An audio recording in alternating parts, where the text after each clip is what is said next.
ಇವತ್ತ ದೀಪಾವಳಿ ಅಮಾಸಿ ದಿನ ನನ್ ಗಾಡಿ ಮತ್ತ ಮನ್ಯಾಗ ಲಕ್ಷ್ಮೀ ಪೂಜೆ ಮಾಡೋ ಸಲುವಾಗಿ ಬಾಗಲ್ಕ ತೋರಣ ಕಟ್ಬೇಕಂತೇಳಿ ನಾ ಬೆಳಿಗ್ಗೆ ಎದ್ದುಗುಳೆ ಗಾಡಿ ಚಾವಿ ತಗೊಂಡು ಮಾಯಿನ್ ಟೊಳಲ್ ತೊಂಬರಕಂತಂದು ಹೊಂಟಿದ್ದೆ ನೋಡ್ರಿಪ್ಪ. ಬೆಚ್ಚಗ ಒಂದ್ ಬೆಡ್ಶೀಟ್ ಹೊತ್ಕೊಂಡ್ ಮಕ್ಕೊಂಡಿದ್ ನನ್ ಗಾಡಿದ ಕವರ್ ತೆಗೆದು ಬಾ ಹುಡುಗಿ ಒಂದ್ ರೌಂಡ್ ಹೋಗಿ ಬರೋಣ ಅಂತಂದು ಸೀದಾ ಬೈಕ್ ತಗೊಂಡು ನಾ ಬಂದೇರಿ ನಮ್ ದೋಸ್ತ್ ಕಿರಣ್ ಬೈ ಮನಿ ಕಡೆಗೆ. ಕಿರಣ್ ಬೈ ಕರ್ಕೊಂಡು ನಾ ಸೀದಾ ಬಂದೇರಿ ಮಾಯಿನ್ ತೋಟಕ್ಕೆ. ಮಾಯಿನ್ ತೋಟದಾಗ ಆಲ್ರೆಡಿ ಒಬ್ರು ಗಿಡ ಹತ್ತಿ ಮಾಯಿನ್ ಟೊಳಲ್ ಮುರಿ ಅಂತಿದ್ರು. ಯಾರಂತ ನೋಡಿದ್ರೆ ನೂಲಿ ಊರಾವ್ ನಮ್ ಫ್ರೆಂಡ್ ಪ್ರಶಾಂತ್.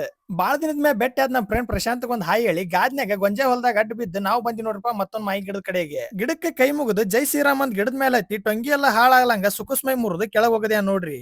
ಯಾಕೆ ಈ ಮಾತು ಹೇಳಕಂತೇನ್ರಿಪ್ಪ ಅಂತಂದ್ರೆ ಈ ಹೊಲದ ಓನರ್ ಏನಾರ ವಿಡಿಯೋ ನೋಡಿದ್ರೆ ಹುಡುಕೊಂಬಂದ್ ನಮ್ ಹೊಡಿಬಾರ್ದು. ಯಾಕಪ್ಪ ಅಂತಂದ್ರೆ ಈ ಹೊಲ ಯಾರ್ದು ಅನ್ನೋದು ನಂಗೆ ಗೊತ್ತಿಲ್ಲ. ಗೊಂಜಾ ಹೊಲದಾಗ ಜಳದಾಗ ಅಂತೂ ಇಂತೂ ಚೀಲ್ದ ತುಂಬ್ಕೊಂಡು ಹೊರಗ್ ಬಂದಿ ನೋಡ್ರಿಪ್ಪ ಮಾಯಿನ್ ತಪ್ಪಲಾ ತಗೊಂಡ್. ಅಲ್ಲೇ ಬಾಜುಕ ಒಂದು ಪ್ಲಾಟ್ಗೆ ಹೋದಿವ್ರಿ. ಯಾಕಪ್ಪ ಅಂತಂದ್ರೆ ತೆಂಗಿನ ಗರಿಗೈತೆ ಟೇಬಲ್ ಕಟ್ಟಾಕ ಇವು ಗರಿ ಮಸ್ತ್ ಅಕ್ಕಾವ ಅಂತಂದ ಅಲ್ಲಿ ಕಾಯಾಕಿರು ಅಜ್ಜಾರಿ ಹೇಳಿ ಒಂದ್ 4 ಗರಿ ತಗೊಂಡು ಊರ್ ಕಡೆ ಬರಾಕಂತಿ ನೋಡ್ರಿ ಮಾಯಿನ್ ತಪ್ಲಾನ ಗರಿ ತಗೊಂಡ್. ಮನಿಗ್ ಬಂದ್ಗಳೇ ತಡ ಮಾಡ್ಲಾರ್ದ ಒಂದ್ ದೊಡ್ಡ ಬುಟ್ಟೆ ಹಾಕಿ ಮಾಯಿನ್ ತಪ್ಲಕ್ಕ ನೀರ್ ಹೊಡೆದ ಅವ್ನು ಸ್ವಚ್ಛ ತೊಳೆದು ಕಟ್ಟಿ ಮ್ಯಾಗ ಹೋಗದೆ ನೋಡ್ರಿ. ಯಾಕಂದ್ರೆ ತೋರಣ ಕಟ್ಟೋಕ್ಕಿಂತ ಮುಂಚೆ ತೊಳಗ್ ಕಟ್ಬೇಕಂತಂದ್ ಬಾಗಲ್ದಾಗ ಸ್ಟೂಲ್ ಹಾಕೊಂಡು ಪದ್ದಸೀರ್ ನಾ ಕುಂತ ನೋಡ್ರಿ ತೋರಣ ಕಟ್ಕೊಂತ. ದೊಡ್ಡದಾಗಿ ನಮ್ ಬಾಗಲ್ಕ್ ಆಗುವಷ್ಟು ತೋರಣ ಕಟ್ಟಿದ್ಯಾ ನೋಡ್ರಿ. ತೋರಣ ಕಟ್ಟದ ಒಂದ್ ಸಣ್ಣ ಕೆಲ್ಸದಿಂದ ನನ್ ದೊಡ್ಡ ಕೆಲ್ಸ ಏನ್ರಿಪ್ಪ ಅಂತಂದ್ರ ನನ್ ಗಾಡಿ ತೊಳಿದ್. ನನ್ ಗಾಡಿ ಬಾಜು ಚಕ್ಮಕ್ಳಿಗೊಂಡ್ ಕುಂತ ಡೀಸೆಲ್ ವಾಶ್ ಮಾಡ್ಕೊಂಡ್ ಕುಂತ ಬಿಟ್ಟೆ ನೋಡ್ರಿ ಚೈನ್. ಯಾಕಪ್ಪ ಅಂತಂದ್ರ ಓಪನ್ ಚೈನ್ ಇದ್ ಬೈಕ್ ನೇರ್ ಗೊತ್ತಿರತ್ರಿ ಗಾಡಿ ಕರ್ಮ ಏನ್ ಅನ್ನೋದು.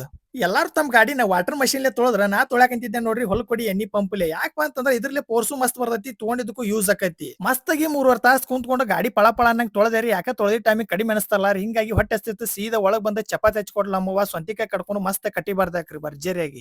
ಸಂಜೆ ಮುಂದ ಬಾಗಲ್ದ ಪೂಜೆ ಮಾಡೋ ಸಲುವಾಗಿ ಟೇಬಲ್ ಎಲ್ಲಾ ರೆಡಿ ಮಾಡಾಕಂತೀವಿ ನೋಡ್ರಿಪ್ಪ. ನಮ್ಮ ಮನ್ಯಾಗಿರೋ ಟೇಬಲ್ 4 ಕಾಲಿಗೂ ಕಬ್ಬು ಕಟ್ಕೊಂಡ್ ನಿಂತಾಗ ಯಾಕ ಹಬ್ಬ ಬಾಹಿನ್ ಕಂಪ್ಲೀಟ್ ಅನ್ಸಂತೈತಿ. ಯಾಕಂದ್ರ ಮನಿ ಒಳಗ್ ವೆಪನ್ಸ್ ಇರಾಗ ಸೌಂಡ್ ಇರ್ಬೇಕಂತಂದ ಯಾರಿಗೆ ತಿಳಿಲಾರ್ದ ಹಾಡ್ ಹಚ್ಕೊಂಡ್ ಕೆಲಸ ಮಾಡಾಕಂತೀವಿ ನೋಡ್ರಿ. ಡೆಕೋರೇಷನ್ ಮಾಡಾಕ ಕಿರಣ್ ಬೈ ಬಂದ್ ಬಾಳ ಹೆಲ್ಪ್ ಮಾಡ್ಯಾನ್ರಿ. ಹಿಂಗಾಗಿ ಅವ್ನ ಲಗ್ಗಂದ ನಾನ ಬಂದಿ ನೀಡ್ಬೇಕಂತಂದು ವಿಚಾರ ಮಾಡ್ಯಾನ ನೋಡ್ರಿಪ್ಪ. ಗಾಡಿ ಪೂಜೆ ಮಾಡಾಕಂತಂದು ಒಳಗ್ ಹೋಗಿ ತಯಾರಾಗಿ ಬಂದ್ಯಾ ನೋಡ್ರಿಪ್ಪ ಜುಬ್ಬ ಹಾಕೊಂಡ್. ನಾ ಒಳಗ್ ಹೋಗಿ ರೆಡಿ ಆಗಿ ಬರೋದ್ರೊಳಗ ನಮ್ ಜನಕ ಅವ್ರು ಮತ್ತು ರಾಜಮಾತೆ ಅವ್ರು ಸೇರಿ ಲಕ್ಷ್ಮೀ ಪೂಜೆನ ರೆಡಿ ಮಾಡಿದ್ರು ನೋಡ್ರಿ. ನಮ್ಮ ಅವ್ವಾರಂತೂ ಲಕ್ಷ್ಮೀ ಪೂಜೆ ರೆಡಿ ಮಾಡಿದ್ರ. ಹಿಂಗಾಗಿ ನನ್ ಗಾಡಿ ರೆಡಿ ಮಾಡೋಕಂತಂದ ನಿಂಬೆನ್ ಕಟ್ಟಿ ಒಂದ್ 2 ಪುಗ್ಗಾನು ಕಟ್ಟಿ ಮಾಲಿ ಹಾಕಿ ಮಾಸ್ಕ್ ಮ್ಯಾಗ ಓಂ ಅಂತ ಬರ್ದು ಗಾಡಿ ಪೂಜೆ ತಯಾರು ಮಾಡಿದ್ವಿ ನೋಡ್ರಿ. ನನ್ನ ಗಾಡಿ ಪೂಜೆ ಮಾಡಾಕ 4 ಮಂದಿ ಹಿರಿಯರ್ ಕರೆದು ನಮ್ಮ ಮನ್ಯಾನ ಎಲ್ಲಾರು ಸೇರಿ ಸ್ವಾಮಿಯಾರ್ ಕಡೆಯಿಂದ ಮಂಗಳಾರತಿ ಆಡಿಸಿ ಓಂ ನಮ ಶಿವಾಯ ಅಂತಂದು ಪೂಜೆ ಮಾಡಿದ್ವಿ ನೋಡ್ರಿಪ್ಪ. ಪೂಜೆಗಿಂದ ನನ್ ಬೈಕಿನ ಟೈರಿಗೆ 2 ನಿಂಬೆನ್ ಹಿಟ್ಟು ತುಳಿಸಿ ನಮ್ ಶಿವ ಸೋಕಾರನ್ ಕಡೆಯಿಂದ ಕುಡಿಕೆ ಹಚ್ಚಿದ್ವಿ ನೋಡ್ರಿ.